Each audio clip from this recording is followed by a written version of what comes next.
Good morning, and thank you all for joining us today. My name is Peter Warda with the SCV Chamber of Commerce, and I'm pleased to welcome you all. Before we get started, as always, we just have a couple of housekeeping items to go over.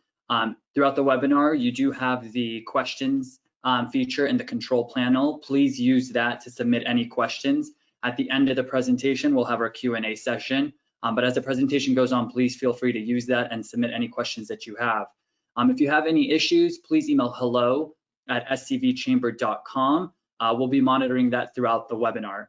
And also, please make sure to constantly check our events page on our website, www.scvchamber.com, to register for any upcoming programs that we have. So as you know, we've partnered with Supervisor Catherine Barger for our COVID resource webinar series. Our goal is to sustain and uplift and empower our local businesses by creating original content designed to support your business. Before we jump in, I would like to play a quick welcome message from her for you all.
So our COVID resource webinar series continues with a special presentation from the U.S. Chamber of Commerce. We are joined by Vartan Djihanian, who's the Western Regional Officer for the U.S. Chamber of Commerce, who'll discuss what the role of a chamber is, how this will benefit your business, the importance of being a member at your local chamber, and what benefits you receive from the U.S. Chamber as a member of your local Chamber of Commerce.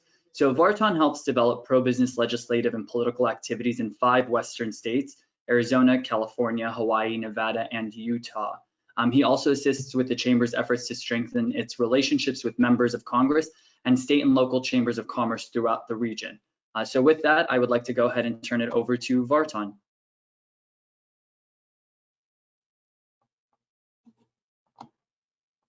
Oh, Vartan, I think you're on mute.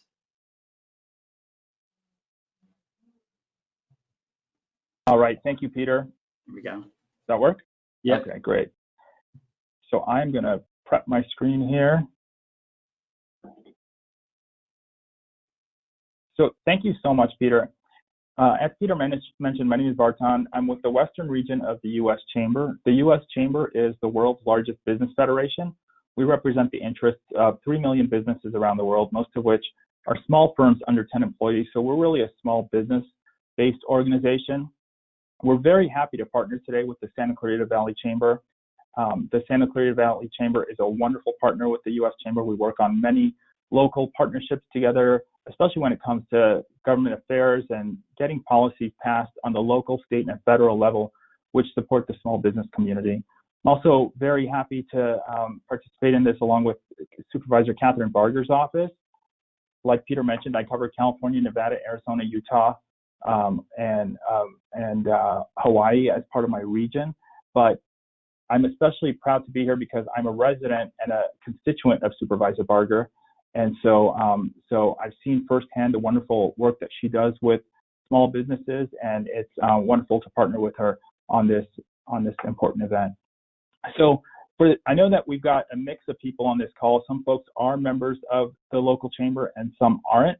So for the folks that are not members, I wanted to talk a little about what your local Chamber of Commerce does for you. If you've been participating with the Santa Clarita Valley Chamber, you know that they participate in government affairs, they help put on candidate forums, events, mixers in the community, and they really help promote small businesses and to advocate on behalf of small businesses and to really champion them. And the Western Association of Chambers puts this together very well. They say that chambers are catalysts, conveners, and champions. So at the federal level, what we do at the U.S. Chamber, even though we do some events in our headquarters in Washington, D.C., we're located right across the street from the White House. Our main focus is to work on government affairs matters to help small businesses get policies passed in Washington, D.C. that benefit small businesses.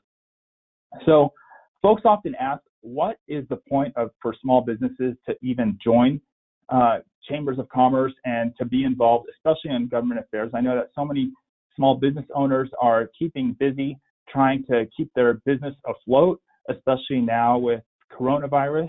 But the reality is that public policy affects your business every day. Your elected officials need to hear from you. You can't really accomplish anything at the same level alone that we can do together as small businesses. And if you don't, someone will. And that someone usually with the business community is the labor unions and the trial lawyers. They're constantly passing policies that would hurt small businesses. So we're constantly on the battle and on the front lines battling those organizations.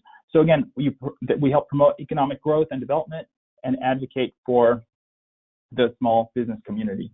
But now I also want to talk about, in particular, what kind of policies that we help. And you kind of saw this firsthand during the coronavirus outbreak. We heard from a lot of small businesses which were struggling as a result of the shutdowns. And they came to us and they said, if we don't have some immediate relief, we're not going to be able to stay open in a few months and a year from now. So we really rallied with the local chambers of commerce, along with the state chambers of commerce. And we went back to Washington and we said, these small businesses are having an extremely difficult time staying afloat. They need a bridge to get them to the other side. And that's how the coronavirus stimulus package came together. It was directly at the hands of small businesses who reached out to their members of Congress, to their senators, and to the administration to let them know that they're struggling, they need help, and something needs to be done. So as a result of those discussions, we came up with some of those loan programs like the PPP program that so many small businesses were able to take advantage of. We were able to put together those emergency economic disaster loans that help other small businesses stay afloat. There were really a number of programs that were put into place to help no matter what your situation was. At first, those funds were running very tight, but fortunately, most people who requested the PPP loans ended up getting them. Now we're kind of transitioning into the second phase where you're going to work on the loan forgiveness program. But for the most part, the first tranche has worked well. We're currently working on a second tranche of funding that can come together, and we're hoping that Congress can come together and actually achieve that, perhaps in the lame duck or perhaps next year. But in addition to working to get that policy passed, we worked with state and local chambers of commerce to do webinars like this one to talk to small business owners about what exactly the small business owner needs to do to get the funding through some of those loan programs. And so we held seminars throughout the country, encouraged folks to reach out to their local banks and kind of actually put our heads together so that we can share best practices between one small business and another, so that we're all on the same page in terms of how you can best successfully get some of that funding. So as you can see on this list, there are a number of other issue areas that we've really focused on. One that's extremely important to small business owners, besides the coronavirus package that is immediate for us right now, is this issue of regulatory reform. Regulations impact all of us, whether you're going to sleep at night on a mattress, the mattress is regulated, your toothbrush in the morning is regulated.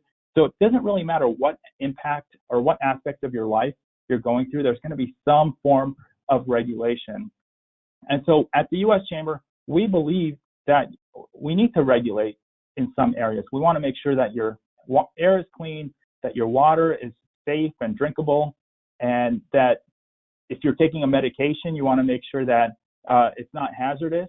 But those regulations need to be fair, transparent, and they should not have some overburdensome financial pain for small businesses.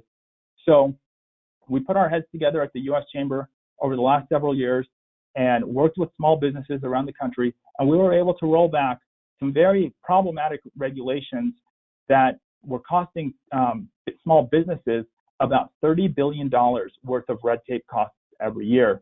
And when you think about those regulations, you say, well, $30 billion is not that much money in the whole scheme of things.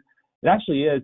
Not only does it provide some relief for small businesses in terms of what they're going to have to shell out, but it also provides them with the confidence that they're not going to continue to go down this regulatory trajectory of the regulations just skyrocketing, and which is exactly what they've done. Over the past 70 years, the regulations have just risen at astronomical levels. Back in the 1950s, the Code of Federal Regulations had about 25,000 pages in it. Now it's well over 175,000 pages long. To give you an idea of how much that is, if it was Peter's full-time job to read that Code of Federal Regulations, it would take him well over 3 years to do it. And so all of those regulations, they come with a price tag, and they're essentially a hidden tax on small businesses, which costs roughly about $15,000 a year for each household in America, and that's bigger than any other cost besides housing. So once you regulate a business, they're not just going to pay it themselves. They're going to pass it on to the consumer or take benefits away from their employees. So we've worked really, really hard to limit those regulations. We're continuing that right now. We're hoping for some kind of regulatory relief with when it comes down to coronavirus. We're spending, with this next stimulus bill that's coming up, one of the main sticking points that the U.S. Chamber is saying is that our small businesses need some kind of safe harbor from being sued, because a lot of folks, if you see the ads on television, you'll see some unscrupulous attorneys saying, "Hey, have you thought about have you contracted COVID in the workplace, or did you go to a restaurant and get coronavirus? Give us a call and we'll get you funding. We'll get you some kind of lawsuit." And so we're saying any kind of future stimulus package needs to include a safe harbor for those small businesses, because with all these regulations, it's already difficult enough, especially in California, to stay afloat. But if a small business is sued as a result of some coronavirus issue, it's gonna put them under. And we're not saying that small businesses should be flagrant about coronavirus. We're talking about those small businesses that have followed the state, local, and the federal guidelines, and yet somebody still continues to find ways to sue them on this coronavirus issue. They should have a safe harbor.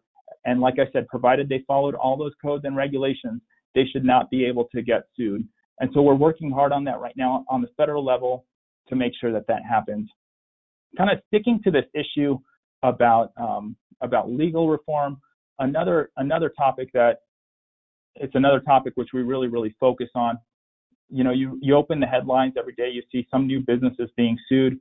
I know the Jelly Belly company, which I think is based in California, a few years ago was sued because somebody ate the jelly beans and they said that they weren't aware that jelly beans actually contain sugar in them. So they sued Jelly Belly for false advertisement, because instead of saying sugar, it said some kind of corn syrup.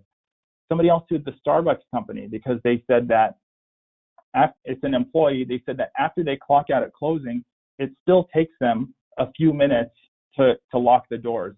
So they came together, a bunch of employees. They said, "Okay, we want to sue you for that 2 or 3 minutes a day it takes for us to lock the doors." And it became a class action lawsuit. And if that employee wins, not only will Starbucks be affected, but it'll set precedent for other employees to come back and sue small business owners and say, after you clock out, you still have to walk out the door and lock it, and so you should be able to get to sue for that 2 or 3 minutes a day. And of course, that piles up.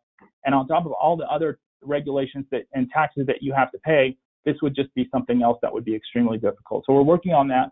We're also working on these ADA lawsuits. It's hit California, but not as badly as some other parts of my region. I see this a lot in Arizona, where you'll have an unscrupulous attorney who will drive essentially from parking lot to parking lot of small businesses, and find some minor infraction of the ADA code. So instead of the sign being a certain height, it's 2 or 3 inches below the standard. And so they'll sue and say, okay, well, if they can't cure it, you can't cure it. They'll just come out and sue you for it. And they'll say that if you would like to settle out of court, we'll settle with you for $3,000 to $7,000. And so a lot of small business owners, I see mom and pop, flower shops and barber shops, and they'll come and say, I got this really, really scary letter. I want to just pay them $4,000 to go away. And when you run a small business, as folks on this call know, a few $1,000s makes a huge impact when your margins are so thin as it is. And so we're fighting those ADA lawsuits. And sometimes you even see them online. Some websites, they can also sue you for not being ADA compliant on your website. I know a lot of folks are, because they say that blind people, when you scroll over certain pictures and words, the website is supposed to speak back at you and describe what it's doing, which is great. We want to help disabled folks. Small business owners want to help them. But what happens is there are these bots that go online and they scrape all these websites and they just throw the business owner onto a lawsuit. And it costs you thousands of dollars just to get your name off the lawsuit, even though you're already compliant. So we're saying there needs to be ADA reform.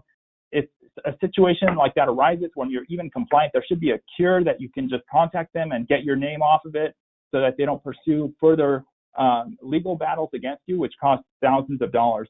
And of course, everything is heightened in this COVID era, where even the smallest lawsuit, on top of all the problems that we're having, would send a business into bankruptcy. So that's one issue. That's another issue that we're really focusing on.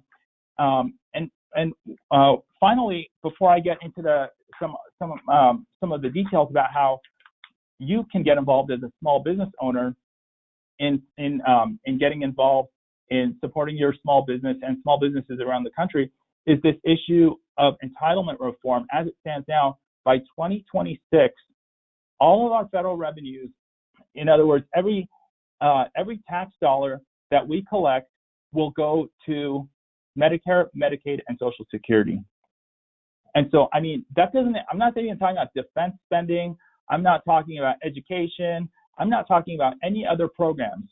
100% of all the federal tax dollars that would be collected by 2026 would go to Medicare, Medicaid, and Social Security and interest on the debt. So that's another area we're working on. We hope to work with the incoming administration to see if we can work on this issue together, because Social Security reform is necessary. Otherwise, especially on top of all the recent spending that we're doing, that 2026 deadline is probably even earlier. So unless that's fixed soon, we're going to have a huge potential bankruptcy problem in the United States, unless they raise taxes on us, which is, of course, a favorite thing that Washington does. It's not all doom and gloom. A lot of the tax reform, despite a lot of the political discussion, the feedback we're getting from small businesses is that it's helped. And so we saw a lot of improvements in the economy after tax reform passed. It'll be interesting to see how that kind of develops over the next few years. But these discussions are continuing at the federal level right now. I know the dust is going to settle at some point from the elections, and we'll see who wins that. It looks like the Democrats are in line to maintain the House. Who knows how those Georgia races are going to go? There's still a lot up in the air. But my takeaway today is it's extremely important for small businesses to continue to stay involved in these discussions on the federal level. The reason I say that is because small business owners have a disproportionate say in our, disproportionate influence in our electoral process. Gallup does this survey every year where they look at the amount of influence a number of institutions have in this country. They'll look at the president, they'll look at Congress, they'll look at banks, and then they ask small business owners, they'll ask, how do you as an American perceive the small business community? And like I said, they'll go through all these institutions, and time and again, the president, regardless of party, will have about 12% support from the public. Congress usually gets somewhere in the single digits, but small businesses have the support of nearly 70% of their community. The only other institution that gets higher than that is the military at 72%. So what does that mean? So that means when you call your elected officials, they know that not only are you a constituent, but you also have a lot of influence with your friends and family and neighbors. So they want to make sure that your concerns are heard. So it's extremely important for you as a small business owner to get involved, especially right now. It's been encouraging to see over the past several months, a lot of new folks have been involved in the electoral process. But now that the elections are behind us, it's critical to continue to hold your elected officials accountable, especially as we're going through this continued coronavirus lockdown. So I'll talk a little about what your local chamber does and what you can do to continue to stay engaged and to make sure that the focus of our national leaders continues to stay on small businesses and the economy. And one thing that we do that we encourage on the local level are advocacy letters and emails. We want you to contact your members of Congress and write letters, effective letters that really impact the elected official. Who should receive your letter? It could be at the local, state, or federal level. I've worked for a number of elected officials, and I'll tell you, these letters work. They're more effective. Sometimes you get these form letters. Some people say, okay, just sign on to this letter and we'll send it. And it's actually more effective if you customize the letter to make sure that your elected official gets a unique letter from you. The form letters are great, but oftentimes members of Congress will get the same letter 150 times. So they'll just, they won't pay as much attention to it as they would if you actually sat down and hand wrote an email or a letter. Here's for example a letter that the Fresno Chamber sent. They had written quite a number of members of their congressional delegation on a Senate Finance Committee issue. Your local chamber at the Santa Clarita Chamber, they fire off letters like these to local, state, and federal officials, but you as a small business owner also have that opportunity to do that, to express your concerns directly to your elected officials. Another area that's very important is telephone calls. Be prepared. Oftentimes you'll have a staffer answer the phone. Their phones are usually ringing off the hook, so call in, be very concise with your position, and then ask them for a commitment. Oftentimes like I said, a staffer will answer the phone, sometimes even an intern. So if they can't get an answer for you, please ask that they respond and make sure to leave your contact information, whether it's your phone number or email, to make sure that they know how to get back to you. Another topic that's extremely important is meeting with members of Congress and state and local officials in person. Unfortunately, because of coronavirus, we haven't been able to do that as much. Typically, I go back to Washington every couple months with a different chamber in my region, where we meet one-on-one, either with the elected official or a staff member, and we'll explain to them, where we stand on a particular issue. And I've talked to members of Congress, and they say that those meetings that they hold, whether it's in the district office, but really more in the Capitol building, they say that they'll never forget those individuals who left their businesses, who left their companies, who left their family, and spent a few days in Washington to lobby them on a particular issue. They won't remember you or the issue, and when you come back to the district, they'll remember that you had gone and made that effort. So that's another extremely effective way to communicate your message. Here are some photos that we've taken of these elected official meetings. I'm certain that folks on this call have met with their members of Congress in Washington or in the district office, but it's something that we put a lot of emphasis on. Like I said, it's also critical at the local level to meet with your elected officials. I know the Santa Clarita Chamber has a government affairs meeting. That's actually a great way for you to meet your elected officials and their staff members. Sometimes you'll have elected officials attend the meetings. I know Marcia McLean has attended several chamber meetings that I've attended in person at the Santa Clarita Chamber. So you can build relationships with them You can, that's kind of more of an informal setting. You can also go meet with them in their office, which of course would be a little more public.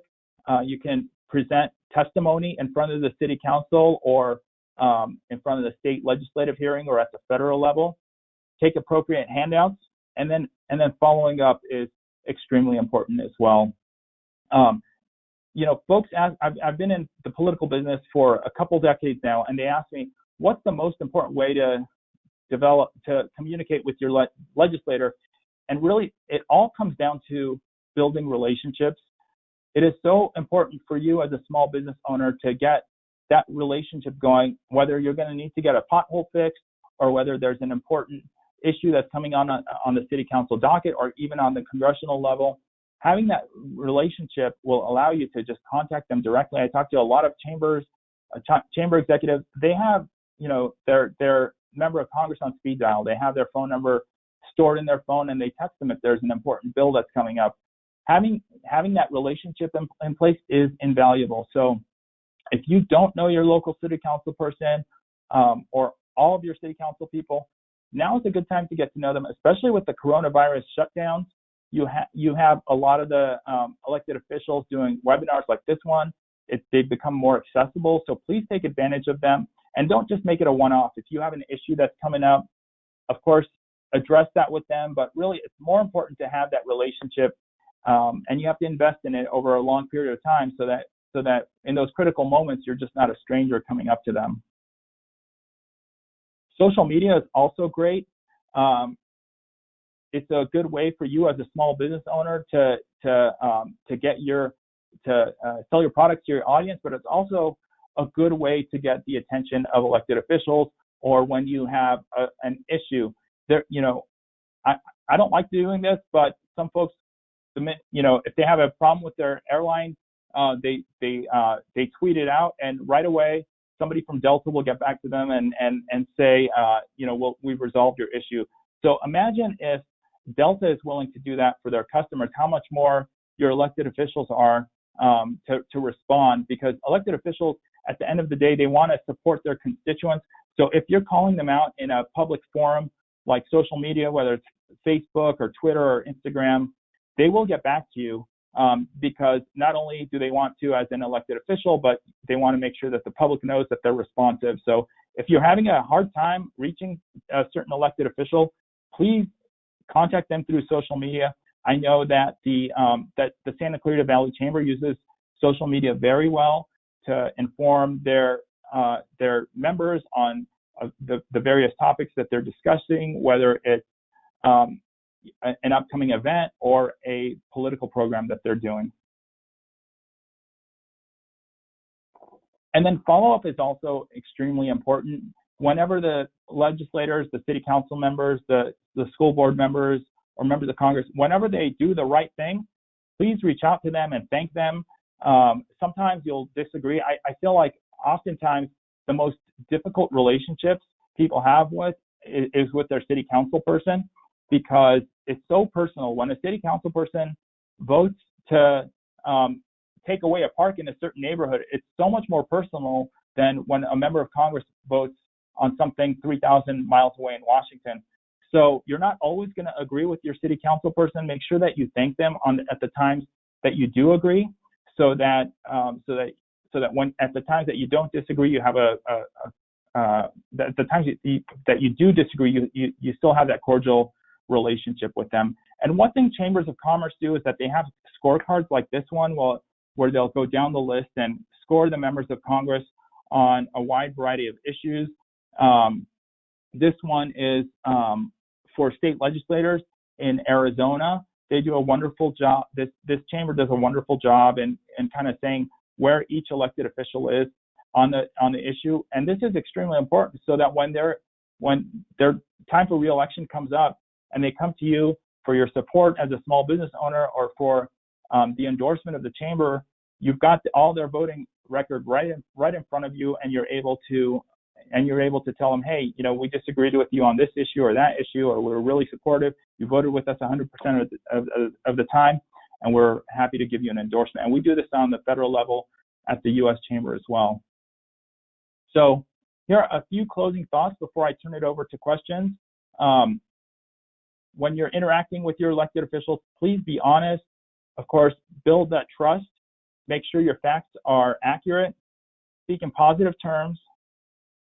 Choose your words with care. Listen carefully.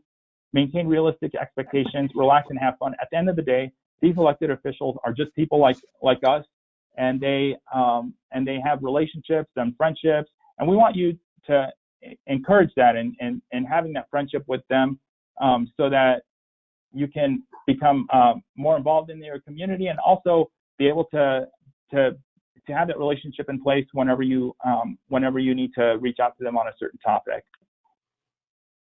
So that's my presentation. I'm happy to take any questions that you have. I again thank the Santa Clarita Valley Chamber and Supervisor Barger's office for putting this important event together. The Chamber is working extremely hard for you. I know at the local level they've helped so many small businesses navigate through the PPP loan process and the coronavirus process, and I think there's plenty of work still to do. So thank you, Peter. Thank you, Ivan, and thank you, John, for all the tremendous work that you're doing. So happy to take any questions that you might have. Perfect. Thanks for that, Vartan. We really do appreciate it, and thank you for taking the time to be with us. For everybody watching, actually, Vartan is expecting his second son, so his wife is due any minute. So we're glad he was able to get the presentation done and to be here with us. So thank you for that. Vartan, we do have a few questions. First one I've got for you is, so, as you mentioned, the Government Affairs Council that we have and the advocacy and how important it is to be involved in the chamber for that reason. One of the things that we offer our members, just like other chambers, is, we tell them to bring an issue to our council. We'll discuss it and take a position on it. So one of the questions I've got is, what would be an easy or a quick place for a business owner to look at, depending on their sector, on where to find a piece of legislation that's being introduced that may affect, that may hurt or help their business, that they can bring it to the chamber? What would be kind of like an easy go-to resource?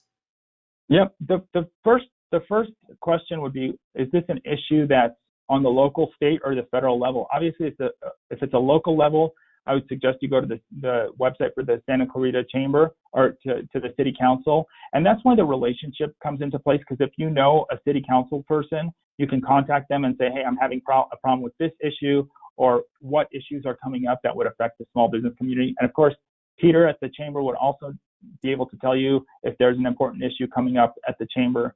On the state level, I would urge you to contact your state assemblyman and your senator, or your state assembly woman in your situation, Christy Smith, and Suzette Valadares, who's wonderful, in a few months. And then Scott Wilk is great. His office would help you. But you can also go to the Cal Chamber's website. The Cal Chamber will keep what they call a list of the job killer bills, and you can see what pending legislation is out there that's going to hurt your business.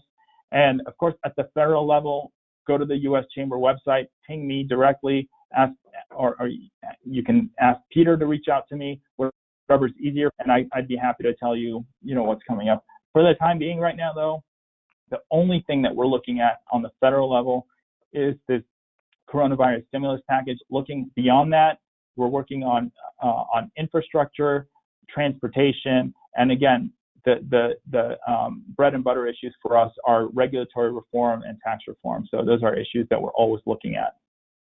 Vartan, just to add on to that, is there any update that you can, like a quick update that you can give on the stimulus package of what we may see, now that election is sort of over and whatnot? Is there a little update you can kind of give on that sense? Yeah, so we've been working extremely hard throughout the year to get a package done, especially over the past few months. We're hoping even down to the wire before the election that they can reach some kind of agreement. It was the understanding in Washington that folks were waiting to see how the election would turn out. So that's the situation we're in right now. The negotiations are ongoing between the Trump administration and with the House Democrats, with Nancy Pelosi. But I think the likelihood right now is that they might wait until next year to get something done. because they want to see the dust settle on some of these House races and some of the Senate races to see if the Democrats end up taking the Senate as well. They'll be able to pass a very different piece of legislation than if it gets through if the Republicans win. So, unfortunately, I would say, yeah, we hope and pray that something gets done in the lame duck because small businesses need help now, but more likely it'll be next year. And really, this is an extreme travesty because folks like Peter and I talk to small business owners every day, and they're struggling. It's very unfortunate that this has turned into political gamesmanship, because real lives are at stake and employees' lives are at stake. It's not just the small businesses, it's their employees. It's all of us that are impacted by this. So it's unfortunate that it's come to this, but unfortunately it's going to probably be next year. Okay.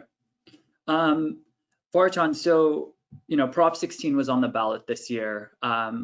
We, the Chamber, alongside other business organizations and then our elected officials as well, just decided to take a watch position on it. We wanted to, kind of let the voters vote how they felt.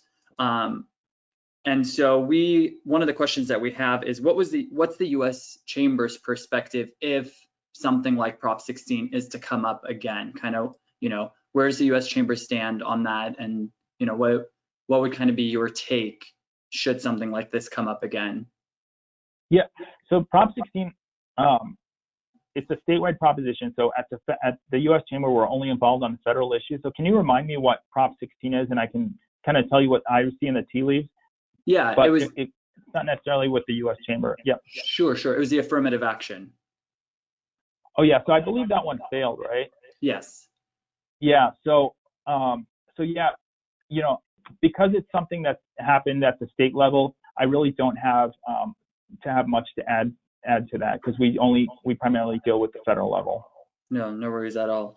Vartan, just going back to the advocacy stuff, and that you mentioned, writing letters and whatnot. And so I'm sure you've seen the Santa Clarita Valley Chambers launched, Impact SCV. We get behind campaigns or put together campaigns and then send it out to our members to send, to sign on to the letters to get sent out to elected officials, whether it be local, state, and federal. I know you mentioned, business owners writing letters of their own and sending it out as well to their elected officials. But can you kind of touch on the impact of what the impact is when an elected official receives X amount of letters? And again, similar to our Impact SCV program where we reach out to our members, have them sign on, and all these letters get sent over to the elected official. Can you kind of touch on the importance of that and what its impact is? Yeah, absolutely. It's extremely important to get those letters in. Like I said, sometimes it's an automated letter where you just kind of sign. If you only have time to do that, please do that because it's better than not doing anything at all. But if you have time, please, if you can, write a unique letter, only because oftentimes what I've seen is that members of Congress will get 500 letters and they used to fax them in, but now they're emails, where it's just the name changes, but the text is the exact same thing. So that'll go into a pile where all 500 people will essentially get the same response. But if you write a unique letter, it's going to take more attention of the staff, and the member of Congress will likely see it. And so it'll just be treated differently versus we got 500. They'll go up to the member and they say, we got 500 of this form letter, but we got this unique letter. And so it just stands out more to the member of Congress. Like I said, it's important if you're going to do anything, please sign those letters, but a unique letter makes the most impact. But even more, it's important, like I said, to build that relationship with the elected official. If you look at that congressional race in Santa Clarita, it is so close. It is so close. And so, that's a very great opportunity to have a strong relationship with your member of Congress. If that was a district where the member of Congress got 80% of the vote all the time, I hate to say this, but their level of attention to each individual constituent is not as high.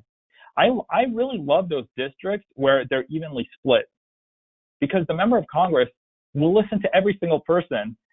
And it's unfortunate, but oftentimes if a member of Congress is going to get reelected without even showing up, they just don't have that same level of attention. So with your area, whether it's Mike Garcia or Christy Smith, I don't even know what the latest number. I think Mike Garcia is up right now, but who knows, that can change. But they're going to pay attention to every single letter, every single phone call, every single interaction that they have. So you're very uniquely positioned to have an even greater say in that member of Congress's thinking. So yes, write the letters, attend the town hall meetings, but build that long-term relationship with them, because that's going to get you the most effective outcome. I'm seeing that right now. I have some friends who are working on an issue, and they're trying to reach out to their members of Congress, and that's great that they're doing that now. But imagine how much more impactful that would be if they knew that member of Congress for years, and they can just call them on the phone or just text them and say, hey, can you please pay attention to the issue? At the end of the day, they're human beings, and that relationship really matters a lot. Lobbyists make a living just based off those relationships. So you can do that, and you can do it on the issue that you're advocating for, and really, really make an impact. So I encourage you to spend time getting to know your elected officials, because that will really matter, whether it's, like I said, whether it's to fix your pothole at the city council level, or if it's an important piece of legislation like the coronavirus stimulus package at the federal level. Vartan, kind of the same topic, and I know this was easier pre-COVID, but we're hoping to get back into it once everything kind of settles down. But similar to writing letters, can you kind of touch on, I know you mentioned about meeting with elected officials. I mean, you did it in the presentation and you brought it up with the letter writing answer as well. But, we host, I'm sure just as you guys do and other organizations, we host advocacy days, whether it be one-day trips to Sacramento or multiple days to DC. But can you kind of touch on the importance of being a member of your chamber and then joining these advocacy days? Again, I think pre-COVID, I think with COVID, people understood kind of more so the importance of advocacy. I think before it was, oh, I'm in this sector and it doesn't really, what is advocacy? What will it do? But can you kind of just, touch on advocacy days, why those are important to join with your chamber and so again, whether it be Sacramento or DC? Yeah, absolutely. The Government Affairs Committee is so critically important because, like I said, chambers are conveners. Some people say, oh, they're just a bunch of, business people. They're not. You see elected officials, their staff, associations, community groups, everybody comes together at those government affairs meetings. So if you're looking to build relationships with your elected officials, that's the place to start. Once you get involved there, you're going to learn about all these other wonderful programs that the Santa Clarita Valley Chamber puts on, like these advocacy days in Sacramento and in Washington, D.C. And when you go on these trips, number one, yes, you're lobbying your state level legislators. You're getting to know them better. You're building that relationship, but you're also getting to know everybody else on that trip. And so you're getting to know other business people in your area, other association leaders, other community group leaders. And those relationships are going to be pivotal to advocate, yes, but also for your business to build those collaborations, to get to know other people who are extremely active. But like I said earlier, whenever you do make these trips to Sacramento or Washington, the members of Congress take note. The state legislators take note. And they know how busy your lives are, especially small business owners who are tending the store, making a payroll, dealing with personnel issues. And for you to take a week in Washington or a few days or a day in Sacramento, it means a lot to them, and your voice is carried through much stronger. So it's a very important trip. I really encourage you to do that.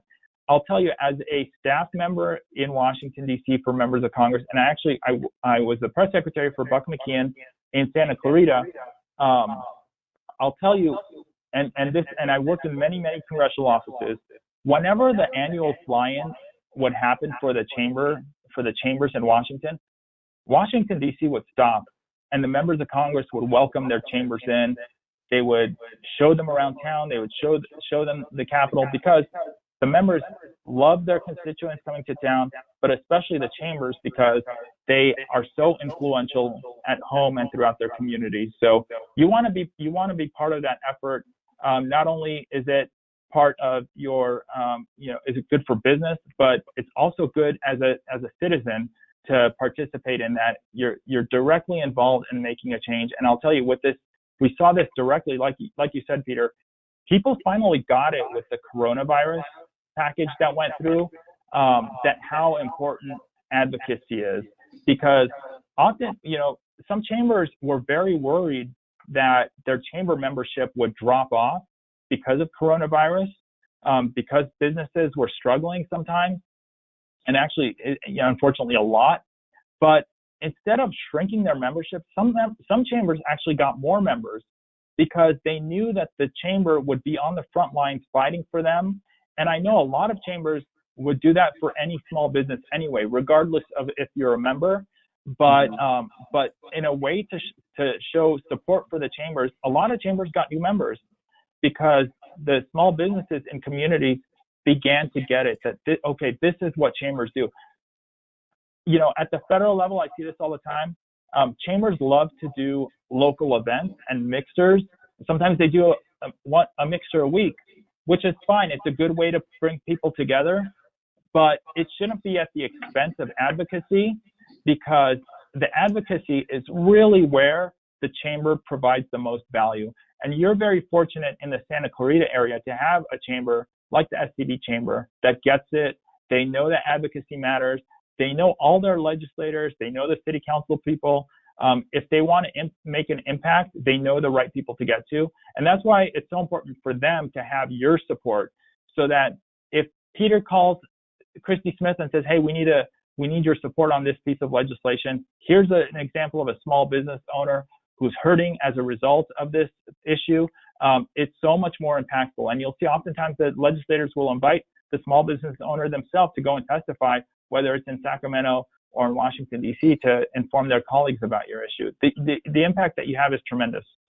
No, I appreciate that. And just so we make it clear to everyone, I didn't write that and send it to Vartan to say. He said it. Exactly. He said it Vartan, I got two quick questions for you, and then we'll wrap up.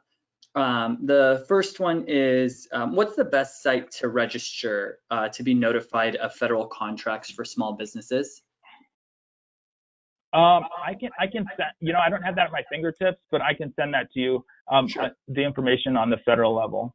Sure, that'd be perfect. And then the other one, I don't know if this is something you can list off quickly, or if there's a place on the chamber website, or you can get to us, but is there somewhere that people can see what benefits the U.S. Chamber offers to businesses who are members of their local chamber, us being a member of the U.S. Chamber, and then what our members would get as benefits, from the U.S. Chamber? Is there somewhere on the site, or is there a way you can quickly list those off for us? There are some of the benefits are the advocacy benefits. We don't ever turn, like, the Santa Clarita Valley Chamber is a member of the U.S. Chamber. We're a membership-based organization, but even if a chamber is not a member, we'll still help them. But the added benefit that you get as a business owner who's a member of the Santa Clarita Chamber, if you join the Santa Clarita Valley Chamber, is that if you ever come to Washington, D.C., and your business deals with water, I'll give you just an example. You'll be able to meet with our folks who handle water directly, and these are issue area experts. They'll speak to the chamber. Right now, you can't come out to Washington, but they can come to you via these webinars. They would be happy to host a webinar on a specific issue, whether it's immigration or infrastructure, whatever the issue may be. And we're there to continue to lobby on your behalf on whatever issue that you have. Also, when you come to Washington, D.C., we will set you up with meetings with our division, and then also we'll try to set you up with the members of Congress who deal with a certain piece of legislation if it's not your own member. So we try to facilitate that as much as possible. You'll come to the U.S. Chamber headquarters, and we'll try to handle your issue to the best of our ability. So that's really one major benefit that you get. There are some other you know, I think there are discounts here and there to certain places, but I can get you more information about that. But really, our focus, the core of what we do at the U.S. Chamber is advocacy to make the business climate more friendly for small business owners. So, so you'll see the most of our benefits there. Perfect. Well, thank you so much, Vartan. We really, really appreciate you being here with us. And, you know, thanks again for taking the time. Early congrats to you and your wife as well. And so I want to thank everybody else for joining us. If we didn't get to your questions or if anything else pops up that you think of, please go ahead and email us, hello@scvchamber.com. We'll do our best to get the info over to you, or we can reach out to Vartan and connect you guys if that works. The Chamber is continuing to work for our business community. We're advocating for a healthy business climate and ensuring our businesses are covered during this time. But with that, please be safe and healthy. And we look forward to seeing you all virtually soon. So thank you for joining us. And thanks again, Vartan. Thanks, Peter.